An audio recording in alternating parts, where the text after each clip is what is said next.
जय हिंद। आप सभी को नमस्कार। हम इस वीडियो में आपसे बात करने वाले जो दरोगा 1275 का जो मेंस हुआ था उसके मैथ्स एंड रीजनिंग के क्वेश्चंस। और मैं फिर से आपको याद दिलाता हूं, अगर आपको बिहार में दरोगा बनना, if you want to be a sub inspector in Bihar, this is the most authentic channel जहां हम बताते हैं कि एग्जाम को आपको निकालना कैसे, चाहे वो प्री हो, मेंस हो, फिजिकल हो, और चाहे आपको मेरिट तक कैसे पहुंचना है। क्या ऐसा गलती है जो आप ना करो।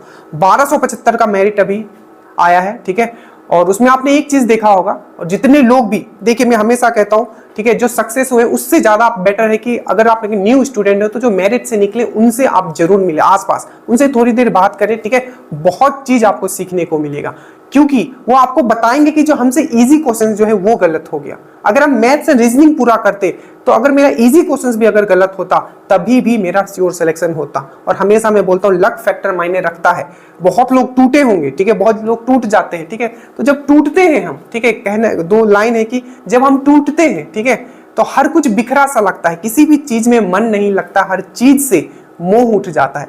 बट फिर जब किताब की तरफ एक बार देखते हैं, या नजरों के सामने जब किताब आता है, बुक्स को देखते हैं, तो फिर एक आस जगती है कि नहीं हम कर सकते हैं, नहीं हम कर सकते। तो हमारा जो साथी है और जो आपका साथी है वो बुक्स ही है, ठीक है। बस यही है कि जो गलती हुई है उसको नहीं करना। मैं बार बार आपको कह रहा हूं, जो भी यहाँ मैं बताता हूँ एक्सपीरियंस बेसिस पे, इजी क्वेश्चंस बस आपने गलत किया, इसीलिए आपका लिस्ट में नाम नहीं है, ठीक है। लक फैक्टर भी मायने रखता है, तो आप घबराइए नहीं, आप दरोगा हो। और जो न्यू स्टूडेंट है, मैं फिर से कह रहा हूं, गांठ बांध के चलो, जो ड्रीम दोस्त कह रहा है, ठीक है। भीड़ के चाल मत चलना, नहीं तो तीसरा नहीं तो चौथा टाइम आपका भी लग जाएगा छोटी छोटी गलतियों में। स्टार्ट करते हैं, नीचे लिंक होगा, जुड़ जाइए, ड्रीम दोस्त से जुड़ जाइए, और जो श्योर सिलेक्शन बैच है उससे भी जुड़ जाइए। अपने सपने को साकार इस बार करना और फाइनल एक बार में करना है, ठीक है।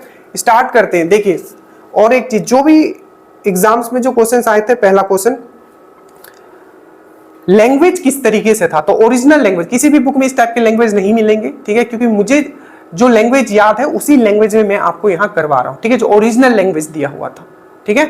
स्टार्ट करते हैं। देखिए, पहला क्वेश्चन था, और अगेन फिर से एक बार याद रखिएगा, अगर आपको दरोगा बनना है, भीड़ का चाल मत चलिएगा। भीड़ का चाल चलोगे कहीं नहीं रुकोगे। लाख लोगों में 5 से 20 लोगों को खड़ा करके, ठीक है, आप उस भीड़ का हिस्सा ना बने, ठीक है। आप खुद अपना दिमाग लगाएं और मैथ्स एंड रीजनिंग को अभी से लेके चले, क्योंकि जो 1 से 1.5 मंथ होगा उसमें आप ये चीज मास्टर नहीं कर पाओगे, तो अभी से लेके चले। और जो ड्रीम डोज से जुड़े हुए हैं, एक क्वेश्चन आप जाके देख लेना, 1 साल पहले का आपका वीडियो अभी भी ऐप पे पड़ा हुआ है, ठीक है। हम नहीं कुछ कह रहे, आप जाके देख लेना, एक क्वेश्चन आपका बाहर नहीं आया।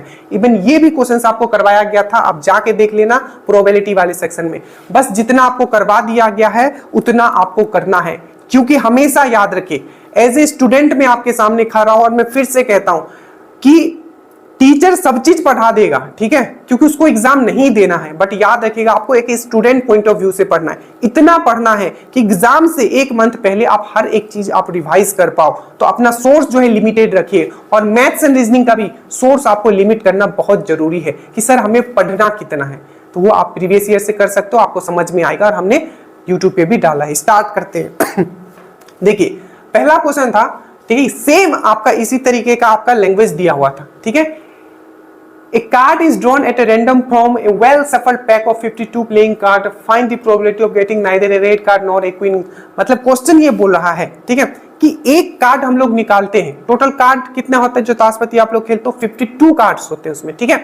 तो उसमें से एक कार्ड निकालते हैं, तो प्रोबेबिलिटी क्या होगी, प्रतियोगिता क्या होगा कि वो जो कार्ड है ना ही वो रेड है और ना ही वो क्वीन है। तो सिंपल सा, इसमें हम डिटेल में अभी नहीं जाएंगे, ऐप पे वीडियो आपका डला हुआ है। टोटल जो हमारे पास जो कार्ड होता है वो कितना होता है, 52 कार्ड्स होते हैं, ठीक है, जिसमें कि 26 हमारा रेड होगा और 26 हमारा क्या होगा, ब्लैक होगा। और टोटल क्वीन कितना होता है, तो देखो 4 तरीके का कार्ड होता है, डिटेल में हम नहीं जा रहे, ठीक है। बस अभी हम लोग पॉइंट ऑफ व्यू कि एग्जाम में कैसे क्वेश्चन हमें ये सॉल्व करना था। तो 26 रेड, 26 आपका ब्लैक, ठीक है, जिसमें कि 4 जो होता है आपका क्वीन होता है। तो 4 क्वीन होता है, तो 4 में से 2 जो आपका आ जाएगा यहां आ जाएगा रेड में, और 2 जो आ जाएगा आपका आ जाएगा ये आपका ब्लैक में। तो टोटल देखिए, आप क्वेश्चन क्या पूछा है, क्वेश्चन ये पूछा है कि find the probability of getting neither A red card nor a queen. तो रेड कार्ड भी नहीं होना है, तो टोटल रेड कार्ड कितना हो गया, 26 हो गया, जिसमें 2 क्वीन यहाँ भी है, ठीक है। और ना ही वो क्या होना चाहिए, क्वीन होना चाहिए। तो 2 क्वीन तो इसमें भी आ रहा है, ब्लैक वाला में भी, तो 2 आप इसमें ऐड कर दोगे तो 26 + 2 जो होता है आपका 28 होता है, 28 होता है। तो अगर 28 कार्ड ये हो गया, ठीक है। टोटल कार्ड कितना है आपका 52 है। तो ये इतना हमें नहीं चाहिए। क्या बोला है, ना वो रेड हो ना ही वो क्वीन हो। तो इतने जो कार्ड है उसमें रेड भी इंक्लूड हो जा रहा है पूरा का पूरा, और पूरा का पूरा क्वीन भी इंक्लूड हो जा रहा है। तो इसको छोड़ के 52 में से 28 अगर आप माइनस करते हो, ठीक है, तो आपका कितना बचता है, 24 बचता है, ठीक है। ये देख लो ना, इसे माइनस करो, फिर ये 12 में से 8 गया, यहाँ 4, ये 5, 4 में से 2 गया 2, तो 24, तो 24 बाई, हमने वही लिख दिया कि 24/52 यही आपका आंसर होगा। इसको काटोगे 6/13 आ जाएगा, ठीक है। तो इस तरीके से क्वेश्चन करना था, ठीक है। हमें निकालना था क्या प्रोबेबिलिटी कि ना ही जो हम कार्ड निकाल रहे हैं ना ही वो क्या हो, क्वीन हो, और ना ही वो रेड हो, ठीक है। तो टोटल कार्ड रेड कितना होता है, 26 होता है, जिसमें कि 2 क्वीन आ जाता है, और 2 क्वीन हमने ब्लैक वाला भी ले लिया, तो बचा कितना आपका 24। या आप डायरेक्टली देख सकते थे, अगर यहाँ 26 है, ठीक है, टोटल, जिसमें से 2 क्वीन हमने निकाल लिया, तो बचा कितना कार्ड, 24 कार्ड बचा। तो यही हो जाएगा 24/52, 6/13। समझ में आया? आगे चलते हैं। ये सब आपको करवाया हुआ है, आप जाके एक बार चेक कर सकते हो, बहुत ही बेसिक से करवाया। अब ये क्वेश्चन था, ठीक है। इस क्वेश्चन को देखिए आपको करना कैसे, समझिए, ठीक है, क्योंकि करके तो ऐसे कोई भी बता देगा, ठीक है। हम देख भी रहे थे। देखिए, एक व्यक्ति किसी वस्तु को 15% की हानि पर, देखिए प्लीज जितना भी ऐप पे वीडियो दिया हुआ है एक बार में आपको समझ में नहीं आएगा, क्योंकि वो एग्जाम पॉइंट ऑफ व्यू से पढ़ाया हुआ है। हम सिर्फ एक्स लेके नहीं करवाए कि एग्जाम में आपको कैसे करना है। तो हर एक वीडियो को आप 3 बार देखो, ठीक है, 3 बार देखो, और हर एक क्वेश्चन को कम से कम 3 से 4 बार कीजिए। आप हर बार कुछ नया सीखोगे। प्लीज जितने लोग भी ड्रीम डोज से जुड़े हुए, अब देखिए, एक व्यक्ति किसी वस्तु को 15% की हानि पर तथा दूसरी वस्तु को 20% की लाभ पर बेचता है। वस्तु को बेचने पर ना तो हानि होती है और ना ही लाभ होता है। दोनों वस्तु का विक्रय मूल्य 28,000, 28,000 रुपया था। तो दोनों वस्तु के क्रय मूल्य का अंतर कितना है? ये क्वेश्चन जब आया था, तो जब हमने एग्जाम में इसको पढ़ा तो हमको लगा कि ये क्वेश्चन टाइम कंज्यूमिंग है, ठीक है, और हम इसको स्किप करके आगे निकल गए थे। बट ये जो है बहुत ही इजी क्वेश्चन है। देखिए आप इसको करना कैसे था, बाद में दिमाग में आया। देखिए, एक व्यक्ति, इसीलिए होता है ना कि रिवीजन बहुत इंपॉर्टेंट होता है। हर मैथ्स एंड रीजनिंग को आपको प्रैक्टिस करते रहना होगा, क्योंकि एग्जाम में ना तभी मतलब बोलते हैं ना क्विक आपके दिमाग में आएगा जब वो चीज आप करे रहते हो, ठीक है। अगर नहीं किए रहोगे तो चीजें टाइम लगेगी। देखिए इसको करना कैसे, और समझिएगा, इसको मैंने बहुत डिटेल में समझाया, ऐप पे जाके देखिएगा, मतलब इस टॉपिक को, एलिगेशन को यूज कैसे करना है इसको। तो देखिए, एक व्यक्ति किसी वस्तु को 15% की हानि पर तथा दूसरी वस्तु को 20% के लाभ पे, तो इसको करना कैसे? देखिए, मान लीजिए एक वस्तु है जिसको हमने क्या किया, 15% की हानि पर तथा दूसरे को, हाँ ठीक है, मान लीजिए मैं पहले यहां लिख देता हूं 20% का प्रॉफिट है इस पे, ठीक है, 20% का एक पे प्रॉफिट है और दूसरे पे क्या है 15% का। इसमें उल्टा हो गया क्या? एक व्यक्ति किसी वस्तु को 15% की हानि पर तथा दूसरी को 20% की लाभ पर बेचता है, ठीक है, कोई बात नहीं, 20% के लाभ पे है, 15% के हानि पे, कोई प्रॉब्लम नहीं, ठीक है। ओवरऑल तो होता क्या है, यहाँ 0 ही हो जा रहा है। तो क्या बोला है कि एक को 20% के प्रॉफिट पे बेचता है और दूसरे को 15% के हानि पर बेचता है, और जो पूरा उसका जो इस चीज को करने के बाद ना तो प्रॉफिट हो रहा है ना ही उसको लॉस हो रहा है, ये बोला है। तो इसको क्या होता है, यहाँ 20% प्रॉफिट लिखे माइनस आपका 15% लॉस लिखे, इसको एलिगेशन इस तरीके से लगाना है, ठीक है। यहां हमेशा माइनस किया जाता है, अगर इस साइड से लोगे तो इसको माइनस करते हुए चलना, तो 20 माइनस 0 क्या होता है, 20 हो जाएगा। फिर से 0 माइनस 15 है, तो ये क्या हो जाएगा, 15 हो जाएगा, ठीक है, ये 15 हो जाएगा। अब देखो, अब ये हमेशा याद रखना, अब ध्यान से समझो, जब भी ये लगता है, जब भी ये प्रॉफिट हो लॉस हो, हमेशा ये किस पे लगता है, किस पे? प्रॉफिट एंड लॉस जब हम लोग निकालते हैं किस पे निकालते हैं, हमेशा क्रय मूल्य पे निकालते हैं, हमेशा क्रय मूल्य पे निकालते हैं। तो हमेशा याद रखना, ये जो आपका आता है ये क्वांटिटी आता है, क्वांटिटी मतलब कितना उसने बेचा, कितना क्वांटिटी उसने बेचा, ठीक है। और जो भी यहाँ आता है, ये आपका प्रॉफिट हो चाहे लॉस हो, ये हमेशा किस पे निकलता है, आपका सीपी पे निकलता है। तो जो नीचे आएगा वो भी सीपी का ही होगा, क्वांटिटी, उसने सीपी कितना खरीदा था, ठीक है। तो इसको अगर हम लोग काटते हैं तो ये आ जाएगा 5 से 3, और इसको 5 से काटोगे तो ये आ जाएगा आपका 4। टोटल कितना हो जाता है 7 यूनिट, ठीक है। तो 7 यूनिट जो है, ठीक है, तो ये 7, अब बोलोगे कि सर ये तो 7 यूनिट हो गया और 7 यूनिट का प्राइस मुझे कितना दिया हुआ है, तो 7 यूनिट का प्राइस जो मुझे दिया हुआ है 28,000 दिया हुआ है। अब एक चीज आपको यहां बस समझना है, क्योंकि रटवा तो सब दिए होंगे कि 7 यूनिट का हम लोग 28,000 क्यों लिख पा रहे हैं, क्योंकि यहां जो भी हो रहा है ये क्रय मूल्य पे हो रहा है। पर यहां देखो तो दोनों वस्तु का विक्रय मूल्य 28,000 है, पर यहां तो 28,000 दिया हुआ है, तो हमने क्रय मूल्य कैसे कर लिया, 7 यूनिट का वैल्यू 28,000। वो इसलिए कर लिया क्योंकि ना ही इसको लॉस हुआ है ना ही इसको प्रॉफिट हुआ है, तो मतलब जितना में उसने बेचा है उतना में ही उसने खरीदा होगा, इसीलिए यहाँ जो आपका एसपी है ये सीपी बन गया। ये पता नहीं आप लोग ने ये नोट किया होगा कि नहीं, तभी आप एलिगेशन लगा पाओगे। अगर मान लीजिए ऐसा नहीं होता तो फिर ये चीज नहीं कर पाते आप, ठीक है, क्योंकि यहां जो भी होता है ये सीपी पे बात होता है। तो इसीलिए 7 यूनिट का वैल्यू 28,000 हो गया। तो आपका देखिए दोनों का डिफरेंस पूछा है, तो यहाँ 3 यूनिट है, यहाँ 4 यूनिट, दोनों का डिफरेंस कितना है, 1 यूनिट का है। तो 1 यूनिट का वैल्यू कितना हो जाएगा, आपका 4,000 हो जाएगा। और यही क्वेश्चन में पूछा गया था कि देखिए तो दोनों वस्तु के क्रय मूल्य का अंतर क्या है। तो अगर यहाँ 3 यूनिट है, ठीक है, और ये 4 यूनिट है, ठीक है, दोनों 7 यूनिट का वैल्यू मुझे 28,000 दिया हुआ है, तो 1 यूनिट का वैल्यू मुझे कितना हो जाएगा, तो ये 4,000 हो जाएगा। इसको फिर से देखिएगा, जो चीज मैंने आपको समझाने की कोशिश किया है उसको फिर से आप समझिएगा, अगर आपको समझ में नहीं आया है तो, ठीक है। आगे चलते हैं, नेक्स्ट क्वेश्चन है आपका। देखिए ये क्वेश्चन जब आया था बहुत लोग मिस्टेक कर गए क्वेश्चन में, ठीक है, सर सॉल्व सब नहीं किया। देखिए इसको बोला क्या है, शिक्षक PQRS में पेनों का बंटवारा करता है किस रूप में, इस अनुपात में 2:3:3:4:5:4:5:6, ठीक है। तो बांटे गए पेनों का न्यूनतम संख्या क्या होगा, तो न्यूनतम संख्या क्या होगा बांटे पेनों का, मान लीजिए, ठीक है, कि 2/3 दिया, 3/4 दिया, 4/5 दिया, 5/6 दिया, ये सबका अगर आप एलसीएम लोगे तो एलसीएम आपका कितना आएगा, 60 आएगा, 60 आएगा। तो देखो 2/3 दिया हुआ है, इंटू मैंने 60 कर दिया क्योंकि 2/3 था, ठीक है, फिर से 3/4 है, इंटू मैंने 60 कर दिया, 4/5 है, इंटू मैंने 60 कर दिया, और 4 यहाँ आपका 5/6 है ये, ठीक है, 2/3 60 हो गया, ठीक है। उसके बाद है आपका 3/4 है, 60 हो गया, आप ये हो जाएगा आपका, ठीक है, ये 20 हो जाएगा ना, तो यहाँ आपका 40 हो जाएगा, ये 15 हो जाएगा, तो यहाँ आपका 45 हो जाएगा, फिर से यहाँ आपका 12 हो जाएगा, तो 12 का 48 हो जाएगा, और यहाँ आपका ये कुछ गलत हो गया क्या, 4/5 ही था ना ये, सॉरी यहाँ 5/6 है, ठीक है, यहाँ 5/6 है, तो यहाँ 10 हो जाएगा, ठीक है, तो ये आपका 50 हो जाएगा, ठीक है। मैं फिर से लिख देता हूँ इसको देखिए ये क्या है, 2/3, मैं फिर से लिख रहा हूं, आप ध्यान से देखिए, 2/3 है, मैंने सबका एलसीएम कितना लिया था,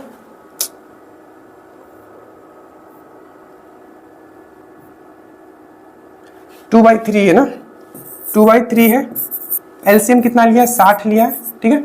उसके बाद क्या है आपका 3/4 है, इसका एलसीएम कितना हमने लिया है, 60 लिया है।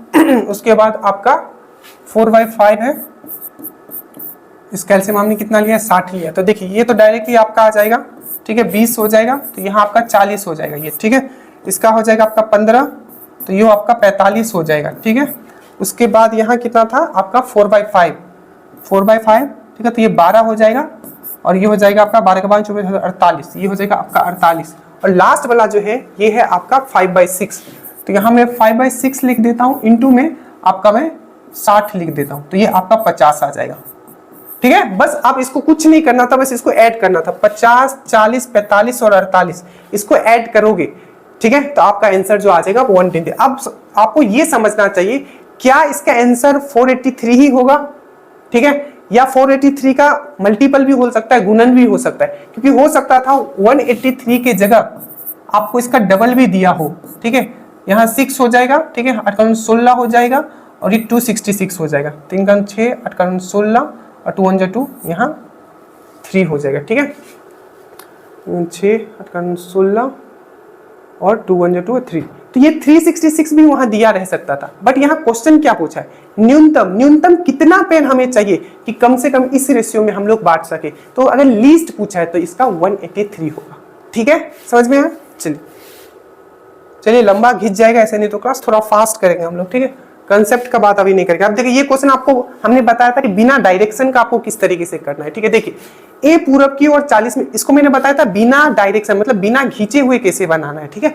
अब जाके देखना ऐप पे बनाया हुआ है, मतलब ए पूरब की ओर 40 मीटर चलता है, पुनः दाएं मुड़कर, तो देखिए ए जो है 40 मीटर पहले चला, मैं लिखते हुए चलता हूँ बहुत फास्ट, ठीक है। ए पूरब की ओर 40 मीटर चला, तो पहले 40 मीटर चला ईस्ट, ठीक है। उसके बाद क्या बोला है, 40 मीटर चला पुनः दाएं मुड़कर, देखो ईस्ट गया, फिर से दाएं मुड़ना मतलब नीचे आएगा, मतलब साउथ आएगा, तो दाएं मुड़कर 60 मीटर चला, तो 60 मीटर कहाँ चला आपका, साउथ में चला, मतलब दक्षिण में चला, ठीक है।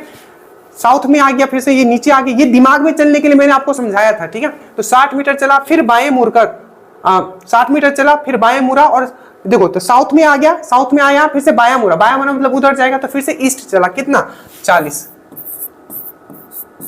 तो पूछा है तो उसकी प्रारंभिक दूरी एवं अंतिम बिंदु के बीच की दूरी ज्ञात करें। सिंपल है। अब देखो मैंने आपको एक चीज समझाया था, अगर आपको याद हो, कि अगर मैं इस तरीके से ड्रॉ करता हूं, देखो कंसेप्चुअल चीजें हैं तभी आप फास्ट कर पाओगे। अगर ये नॉर्थ है और ये साउथ है, ठीक है, नॉर्थ है और ये साउथ है, तो इन दोनों के बीच में चीज कट जाएगा। मान लीजिए कि 30 नॉर्थ है, ठीक है, और 20 साउथ है, तो क्या हो जाएगा, ये 10 नॉर्थ बचेगा, बस क्या बचेगा, 10 नॉर्थ, ठीक है। ये चीज मैंने आपको समझा, उल्टा वाला कट जाता है जो ऑपोजिट होता है, बट यहां क्या है, 40 ईस्ट है, 40 ईस्ट है, तो मतलब 80 ईस्ट हो गया, 80 पूरब हो गया, और हमारा 60 जो क्या हो गया, हमारा 60 जो हमारा क्या हो गया, साउथ हो गया। यही चीज मैंने यहां लिखा है, तो 40 ईस्ट हो गया, 60 हमारा साउथ हो गया, 40 ईस्ट हो गया, तो 40 ईस्ट हो गया, और 60 हमारा साउथ हो गया। तो मतलब जो डायरेक्शन जो आपका कहीं वो होगा, कहां होगा, ये आपका साउथ है, ये आपका ईस्ट है, मतलब वो कहीं बीच में होगा। और बीच में जब भी होगा, मैंने आपको क्या बताया था, पाइथागोरस आपका लगा देना है। तो 80 है और 60 है, तो 80 का अगर स्क्वायर करोगे तो कितना हो जाएगा, 6400, और 60 का स्क्वायर करोगे तो कितना हो जाएगा, 3600। दोनों को ऐड करोगे तो आपका कितना हो जाएगा, आपका 10,000 हो जाएगा, और 10,000 को रूट से बाहर निकालोगे तो आपका कितना हो जाएगा, 100 आपका इसका आंसर हो जाएगा। ये चीज मैंने आपको करवा रखा है, ठीक है। देखिए ये 80 है, ये 60 है, ठीक है। 80 को स्क्वायर करो, क्योंकि आपका यहाँ है ना, ठीक है, तो 80 को स्क्वायर करोगे तो 6400, ठीक है, और इसको करोगे 60 का स्क्वायर करोगे तो 3600, ये 0 हो गया, 0 हो गया, 0 हो गया, ये 9 हो गया, और ये 10 हो गया, 10,000, बट इस पे रूट आ जाएगा तो कितना आ जाएगा आपका आंसर, इसका 100 आ जाएगा, ठीक है। डायरेक्शन वाला मैंने आपको समझाया था कि इसको बाकी आप खींच के कर सकते हो, खींचते रह जाओगे, ठीक है। तो ये हो जाएगा आपका 100, इसका आंसर हो जाएगा। आप डायरेक्शन वाला जाके देखना चैप्टर। देखिए अब ये क्वेश्चन देखिए, आशीष की तरफ इशारा करते हुए, आशीष की तरफ इशारा करते हुए विनोद कहता है कि इसकी पत्नी मेरी पत्नी की, इसकी पत्नी मेरी पत्नी की इकलौती पुत्र है, इकलौती पुत्री है, मतलब क्या हो गया, पुत्री है। तो आशीष विनोद से किस तरह संबंधित, आप ध्यान से देखना किसको किससे संबंधित, आशीष की तरफ पूछा कि आशीष जो है, ठीक है, विनोद से कैसे संबंध है। तो आशीष की तरफ इशारा करते हुए विनोद कहता है कि इसकी पत्नी मेरी पत्नी की इकलौती पुत्री है, मतलब उसका जो पत्नी है, ठीक है, इसका भी बेटी हो गया, ठीक है, और इसका बेटी जो है, ठीक है, का हस्बैंड कौन है, आपका आशीष है। तो पूछा कि आशीष विनोद से कैसे रिलेटेड है, तो क्या है, आशीष जो है विनोद का दामाद है, ठीक है। इसमें भी लोग बहुत पूछा क्या है ये देखिएगा, ससुर मत मार दीजिएगा। यहाँ पूछा कि आशीष विनोद से कैसे ये है, तो आशीष की तरफ इशारा करते हुए विनोद कहता है, विनोद नहीं पूछा कि विनोद का रिलेशन क्या, क्या पूछा, आशीष का रिलेशन क्या। तो आशीष जो है दामाद है, किसका, विनोद का, ठीक है। तो दामाद इसका आंसर होगा। उसके बाद है ये देखिए, ये है कि श्रेणी क्रम को पूरा करना है। देखिए जब भी इस टाइप का क्वेश्चन आए, आप देखो यहां दिया हुआ है आपका 97, ठीक है, उसके बाद दिया हुआ है आपका 90, उसके बाद दिया आपका 76, उसके बाद दिया आपका 55, ठीक है, और यहाँ आपको दिया है कि क्या होगा। देखो यहां से देखोगे तो कम हो रहा है, कम हो रहा है, कम हो रहा है, ठीक है। तो हो सकता है कि आपको माइनस करने में प्रॉब्लम हो, लेकिन प्लस तो कर सकते हो ना, तो पीछे से स्टार्ट कर लो। इन दोनों के बीच में क्या डिफरेंस आएगा, देखो 6 में से 5 गया 1, 7 में से 5 गया 21, ठीक है। इन दोनों के बीच में क्या डिफरेंस है, देखो यहाँ 90 है, यहाँ आपका 76 है, 10 में से 6 गया, यहाँ 4 आ जाएगा, ठीक है, और यहाँ 8 में से 7 गया, यहाँ 14 आ जाएगा। फिर से इसमें देखो इसमें क्या है, तो यहाँ 7 है, ठीक है। तो एक चीज हमें समझ में आ रहा है कि यहाँ 7 है, यहाँ 14 है, यहाँ 21 है, मतलब 7 का मल्टीपल है, तो यहाँ क्या आ जाएगा आपका 28 आ जाएगा, ठीक है। तो जो भी होगा यहाँ क्या हो जा रहा है, माइनस होते जा रहा है, माइनस होते जा रहा है। देखो कम होते जा रहा है, कम होते जा रहा है। तो 55 में अगर 28 माइनस करते हो तो सिंपल है कि आपका क्या आ जाएगा, 27 इसका आंसर आपका आ जाएगा, 27 जो होगा इसका आंसर होगा। ठीक है, अब देख लो ना, देखो अगर माइनस करना होता है ना कैसे करो, तो मैं बताता हूं आपको। 55 में 28 माइनस करने में थोड़ा दिमाग लगाना पड़ेगा। आप क्या करो, इसको 30 मानो, 30 मानोगे तो इसको 30 मानोगे तो 55 में 30 माइनस करना इजी है, कितना बचता है, 25 बचता है, पर 2 मैंने एक्स्ट्रा माइनस कर दिया है तो 2 उधर इंक्रीज कर दो तो 27 इसका आंसर हो जाएगा। ठीक है, इस तरीके से सोचना है।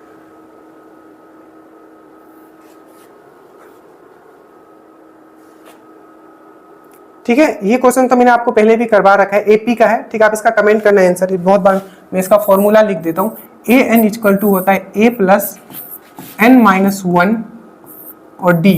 ठीक है, इसमें हमें क्या निकालना है, ये समांतर से नहीं, मतलब एपी का दिया हुआ है। ठीक है, क्या निकालना है, नौवां पद निकालना है, मतलब A9 निकालना है हमें। ठीक है, ए क्या दिया हुआ है आपका, ए दिया हुआ है आपका 23 दिया हुआ है। ठीक है, एन कितना है, एन का वैल्यू क्या रखेंगे, 9, तो 9 लिख देंगे यहाँ। और डी कितना है, देखो माइनस कितना हो रहा है, यहाँ क्या है 3, 3 हो रहा है, कितना हो रहा है 6, 6, 6, फिर से 29 से 6, तो 6 का डिफरेंस है, तो डी कितना आ जाएगा आपको यहाँ 6 आ जाएगा। अब मुझे कमेंट करना कि इसका आंसर कितना आता है। ठीक है, जल्दी से कमेंट कीजिएगा, क्या इसका आंसर 71 आएगा, आप मुझे कमेंट करोगे। समझ में आया, A N equal to A plus N minus 1 D का आपको फॉर्मूला याद रखना। जो भी चीज मैं बता रहा हूँ ये ऑलरेडी आपको बताया गया था, अगर आपने फॉलो किया होगा तो आपका मेरिट में नाम बिल्कुल होगा। ठीक है, उसके बाद ये देखिए, इसको दो तरीके से मैंने आपको समझाया है, बहुत चीज मैंने आपको करवाया था। ठीक है, मेहनत बहुत किया गया था। देखिए इसमें होता है कि पिता की उम्र, ठीक है, पिता की उम्र 4 वर्ष पूर्व पुत्र की आयु की 7 गुना थी, वर्तमान में पिता की आयु पुत्र की आयु का 4 गुना है, तो पुत्र की आयु वर्तमान में क्या है। इसको 2 तरीके से कर सकते हैं। सबसे देखो क्वेश्चन ये बोला है कि 4 वर्ष पहले पिता का जो उम्र था, ठीक है, कितना था, 7 गुना था, किसका, उसका पुत्र का। बट अभी जो है उसका, अभी वर्तमान अगर अभी देखा जाए तो पिता का जो उम्र है 4 गुना है उसके पुत्र का। तो पिता को मैं एफ मान लेता हूँ, फादर मान लेता हूँ, और उसके बेटे का मैं एस मान लेता हूँ। तो पहला कंडीशन क्या बोल रहा है कि 4 साल पहले का, तो मैं 4 साल पहले फादर का क्या होगा, एफ माइनस 4 होगा, इक्वल मैंने किया, 7 गुना था, 7 गुना था किसका, उसका बेटा का। तो बेटा क्या है, एस है, पर 4 पहले का बात कर रहा है तो एस माइनस 4। तो पहला तो इक्वेशन आपका ये हो गया। दूसरा बोला कि वर्तमान में क्या है कि फादर जो है 4 गुना है आपका किसका, उसका बेटे का। तो ये f का 4s लिख सकते। तो ये जो पहला इक्वेशन है आपका, पहला जो इक्वेशन है इसमें f का वैल्यू रख दीजिए। तो f का वैल्यू क्या रख दोगे, 4s रख दोगे, ये f यहाँ रख दोगे 4s, फिर से यहाँ से सॉल्व करोगे तो बेटा का आ जाएगा आपका 8 साल। इसको एक और तरीके से मैंने आपको समझाया था, अगर आपको याद हो तो। ठीक है, कि देखिए फादर का f है, ठीक है, सन का s है। ठीक है, अगर मैं 4 साल पहले का बात करूं तो अगर मैं सन का 1 लेता हूं तो फादर का क्या होगा, s हो, ये 7 होगा। ठीक है, और वर्तमान में अगर मैं बात करूं तो सन का अगर 1 है तो फादर का क्या होगा, 4 होगा।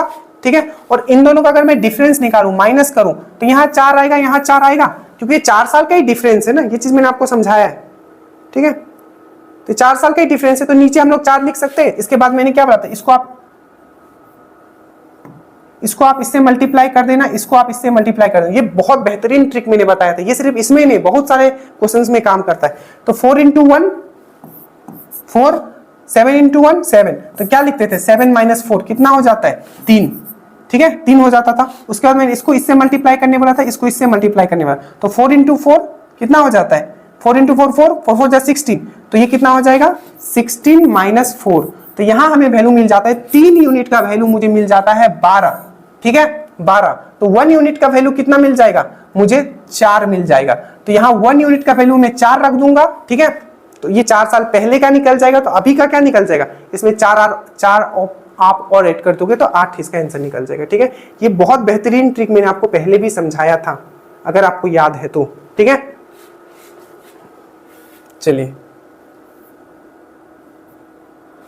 अब इसमें आपको क्या करना है, इसमें आपको नंबर ऑफ ट्रायंगल बताना है। ये चीज मैं पहले आपको बता चुका हूं। ठीक है, कि इसमें कैसे नंबर ऑफ ट्रायंगल। देखिए ये जो पहले वाला जो क्वेश्चन था आपका, ठीक है, ये जो पहले वाला क्वेश्चन था आपका, इसको दोनों तरीके से आपको याद रखना है। ठीक है,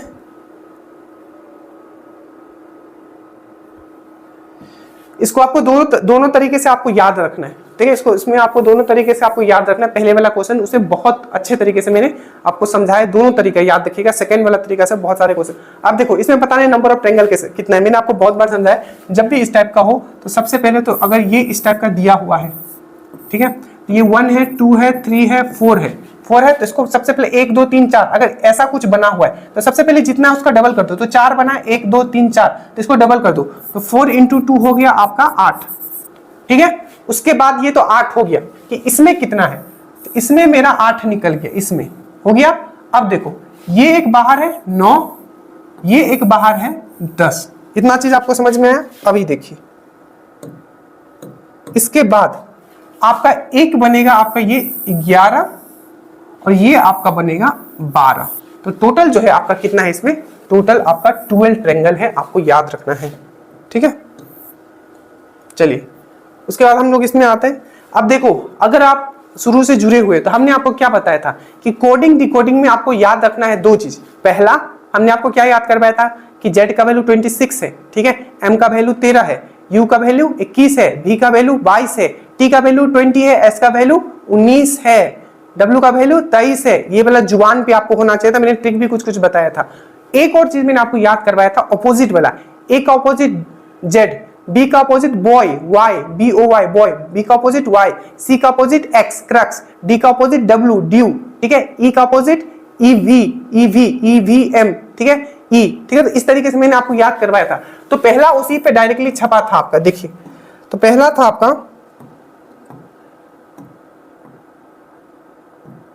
तो पहला इस पे यही था कि a z दिया हुआ है, c x दिया हुआ है, बड़ा इजी था, ठीक है। आप डायरेक्टली कर लेते, a का उल्टा z होता है, लेकिन जब किए रहोगे तभी ना दिमाग में आएगा, प्रैक्टिस नहीं किए रहोगे तो कुछ नहीं होगा। वहां इजी क्वेश्चन से ही गलत होते हैं, ठीक है, मैं बार बार कह रहा हूं।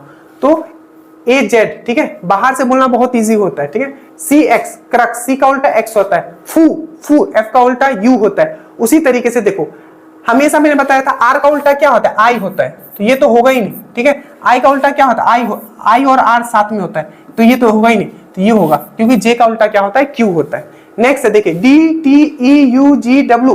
अब जब इसको देखोगे तो सबसे पहले तो आपको दिमाग में आएगा कि डी का एकदम तुरंत दिमाग में आना चाहिए, डी का 2 है, डी का टी का 20 है, ई का आपका 5 है, यू का आपका 21 है, ठीक है। अगर जब ऐसे ही लिखोगे ना तभी आपको समझ में आ जाएगा कि 2 आ रहा है, फिर 20 आ रहा है, फिर 5 हो रहा है, तो सीक्वेंस क्या है, तो ये अल्टरनेट सीक्वेंस है। सिंपल है, क्योंकि 2 का बाद अगर यहाँ 5 आ रहा है और 20 के बाद अगर 21 हो रहा है तो डेफिनेटली है कि अल्टरनेट सीक्वेंस है, अल्टरनेट सीक्वेंस है। तो जैसे डी है तो डी के बाद ई, ई के बाद ई, एफ जी, फिर से +2 हो रहा है, जी एच आई जे, +3 हो रहा है, फिर से एच आई जे, 3 हुआ, +4 एच आई जे के एल एम एन, तो यहाँ क्या हो जाएगा, एन हो जाएगा। आप देखो इसमें एन किसमें, तो ये वाला आपका आंसर हो जाएगा, ठीक है। बट जरूरी नहीं है, ऑप्शन ऐसे ही था, थोड़ा वहां 2 एन वाला भी हो सकता है, तो आपको ये लास्ट वाला भी सॉल्व करना पड़ सकता है, याद रखिएगा, ठीक है।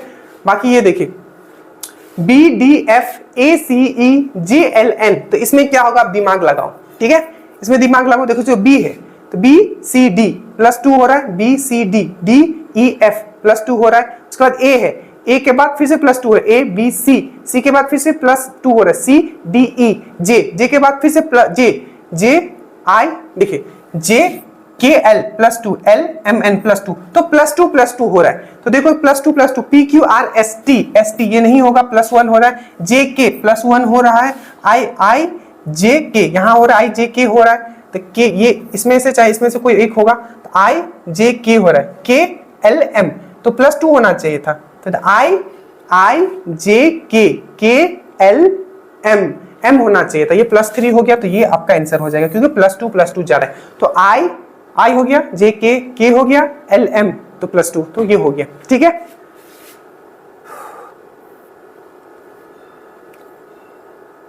ये क्वेश्चन था, ठीक है। चलिए क्वेश्चन देख लेते हैं। ये क्वेश्चन था, देखो ये क्वेश्चन में सबसे बड़ा प्रॉब्लम था कि इसमें कैलकुलेशन, यही एक क्वेश्चन था जिसमें कैलकुलेशन था, बाकी कोई क्वेश्चन में कैलकुलेशन नहीं था। एक वो जो 183 वाला आंसर आया था उसमें थोड़ा सा कैलकुलेशन था। अब ये मेन प्रॉब्लम इसमें ये था कि इसमें कैलकुलेशन नहीं करने की जरूरत नहीं थी। अगर ये इन लोग ना पॉइंट्स के बाद ना पूरा आंसर देते तो हम लोग उसका मल्टीपल चेक कर लेते, बट उन्होंने क्या किया था, पॉइंट्स के बाद पूरा मल्टीपल दिया ही नहीं था, मतलब पूरा आंसर नहीं दिया था, पॉइंट के बाद 2 ही डिजिट दिया था। अगर पूरा डिजिट दिया होता तब तो ये इजी हो जाता।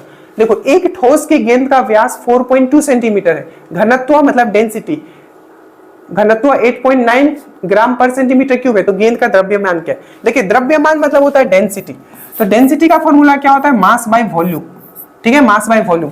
हमें सिंपल यहां दिया हुआ है कि घनत्व तो हमें दिया हुआ है, ठीक है, घनत्व तो हमें दिया हुआ है, डेंसिटी हमें निकालना क्या है? तो द्रव्यमान मतलब मास निकालना है, तो मास इक्वल टू क्या हो जाएगा आपका? डेंसिटी इंटू वॉल्यूम, ठीक है, क्या हो जाएगा? डेंसिटी इंटू वॉल्यूम हो जाएगा। तो यही हमने यहां लिख दिया है कि मास इक्वल टू होता है डेंसिटी इंटू वॉल्यूम। डेंसिटी का वैल्यू मुझे दिया हुआ है 8.9। अब वॉल्यूम का फॉर्मूला क्या होगा? क्योंकि ये गेंद है, गोला दिया हुआ है, स्पेयर दिया हुआ है, स्पेयर का मैंने फिर से वही बात, अगर आपने मेरा बात सुना होगा तो आप ये भी करके आए हो। हमने आपको क्या बोला था कि 3D में सिर्फ फॉर्मूला पढ़ के जाइएगा, तो फॉर्मूला से वाला आ गया था। हमने आपको लास्ट में इवन अब जाके देख लेना ग्रुप में, मैंने ये भी फॉर्मूला आपका डाला था कि जो स्पेयर का जो फॉर्मूला होता है, गेंद का जो फॉर्मूला होता है वो 4/3 πr³ होता है।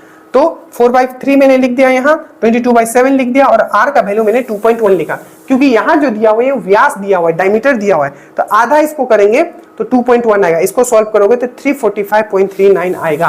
थोड़ा ये कैलकुलेटिव था, अगर ये पूरा होता, पूरा दिया रहता तो हम लोग मल्टीपल चेक कर सकते थे। ठीक है, समझ में आया? तो ये था पूरा खेल। Thank you so much. बस ये कहना था कि मैथ्स रीजनिंग प्लीज लेके चलिएगा, और नीचे लिंक होगा अभी कुछ दिन तक आपको लिए स्टेटस पे जो सिलेक्टेड कैंडिडेट है उनका पोस्ट डलेगा, क्योंकि ड्रीम डोज के द्वारा जितने लोग सिलेक्ट हुए हैं हमारे पास कोई ऑप्शन नहीं है कि हम उनको मीडिया तक पहुंचाएं, बट हाँ स्टेटस के थ्रू बहुत लोगों को पता चल जाता है। तो थैंक यू सो मच, जय हिंद।